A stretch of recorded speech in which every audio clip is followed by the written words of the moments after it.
God is dead. God remains dead, and we have killed him. How shall we comfort ourselves, the murderers of all murderers? What was holiest and mightiest of all that the world has yet owned has bled to death under our knives. Who will wipe this blood off us? What water is there for us to clean ourselves? What festivals of atonement? What sacred games shall we have to invent? Is not the greatness of this deed too great for us? Must we ourselves not become gods simply to appear worthy of it? Friedrich Nietzsche.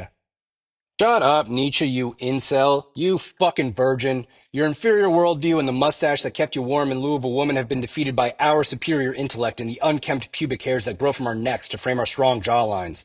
Yeah, we killed God, the holiest and mightiest. We did it with an internet connection and a few years of online discourse. God, the Most High, the ultimate creator, was murdered, gutted, and hung from the rafters of Reddit's San Francisco headquarters by his creations. His body was left to be defaced by software engineers who, after carefully stepping over the corpses of failed influencers, spray-painted MS-13 and San Francisco Mafia next to the swastikas and Ben plus Stacy Forever proclamations of love that were carved into his rotting flesh. All it took to kill God was a group consensus that he didn't exist. Some God he was. We saw God in 2004, crawling on his hands and knees, reaching out to us, begging to be spared, and we threw a DVD box set of Girls Gone Wild directly at his fucking face. Who needs responsibility when we have pleasure, we said to him, standing over his collapsed body, watching his breath grow shallower and shallower. Jesus may have said, the truth will set you free, but Pornhub is literally free. That's just the kind of humanitarians we are. We show the world our most vulnerable sides, our dicks, balls, pussies, and our buttholes, uncensored and raw, without charging a dime. Why would someone send their child to a restrictive Sunday school when they could give them unrestricted access to the internet? Why would a 10-year-old attend a weekly service to worship the Lord when he could watch a POV video of 7 liberated women worshiping a man's cock? Sure, the 10-year-old might feel a little shame while stepping out of his grandparents' bathroom to rejoin his family for their Thanksgiving dinner, but unlearning oppressive social norms is always uncomfortable to those who wish to be educated. Now, this isn't all to say we didn't replace God with something better. We see the limits of our current capabilities. We're not fools.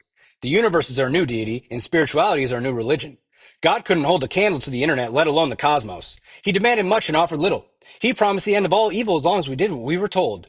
But we had to play by his rules to get what he wanted. The universe, on the other hand, gave to us freely and asked for little in return. It promised that our print-on-demand side hustles would take off and that we could get anything we wanted if we manifested hard enough. Sure, the universe required some sacrifices here and there, but going to the crystal store and discussing whether rose quartz or malachite was better for creating or desired reality with the local stoner was a small price to pay. Especially since the outcome of that exchange was being able to make a fortune drop shipping handbags on Etsy with AI-generated images of stolen IP printed on them. Even in the worst case scenarios, when our desired realities didn't manifest in the way we wanted, all that was needed was a second trip to that red-eyed 20-year-old crystal peddler. 45 minutes after entering the shop a second time, when the little college dropout finally remembered where they were and looked at us through half-closed eyes, we said, "Yeah, hi, so I really appreciate you selling me this fire agate the other day, and it's really helped with my peace and tranquility, but what I'm actually looking for is abundance." Exchanges are easy as long as you keep the receipt, and you can thank the universe for that. So yeah, God's dead. We killed him once and we do it again. The world is a much better place now, with those still suffering at the verge of liberation from oppressive systems like whiteness, patriarchy, and capitalism. God's tyrannical phantoms that stand as the final obstacle between us and the happiness. That's something God never understood. We were miserable because of him and his rules, not because of us or our actions. The universe, the complex, all-encompassing entity that spans the entirety of space and time, was a genie we released from its bottle and beat like a wild horse, whipping it until it finally broke and agreed to fulfill all of our wishes, even the wishes for more wishes. Now our side hustles are profitable, our situationships are plentiful, and our social media followings are formidable. The universe just gets us in a way that God never could.